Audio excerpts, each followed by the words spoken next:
Well, corruption historically is rampant in this country. Lalo na doon sa matataas and transactions involving billions. But at that time, I was addressing myself to yung issues at that time na mga questionable transactions and nakikita ko yung mga tao, yung mga nandyan sila palagi, they are a permanent fixture dyan sa basing anong klaseng administrasyon. Nandyan sila palagi, so they make millions.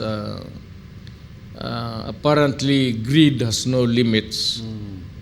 So, kung baski anong administrasyon, pag magkapera lang sila and they wallow in wealth, anak nila, Amerika, nag-aaral, abroad, may mga bahay sa abroad, makikita mo naman sa lifestyle. Even sa kotse, mga modelo yung mga Mercedes-Benz. Ang taong bayan, atako kung makikita, ang gandang kotse na yun, kanino yun? Parang gano'n.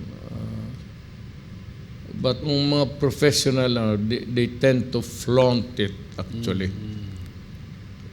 They probably enjoy it or find contentment in doing it. Ganon talaga ang, well, not only in the Philippines but elsewhere. Pero kasi dito, we are not concerned about what's happening in the other parts of the world, in Asia or in the America, sa Americas, the North and South, and in Europe.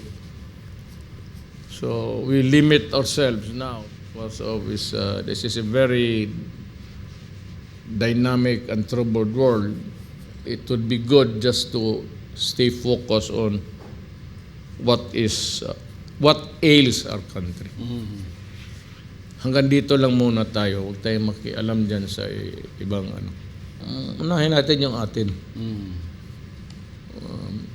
We cannot correct the mistakes of others anyway.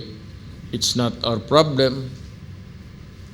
It does not concern the lives of the Filipinos. So what the heck?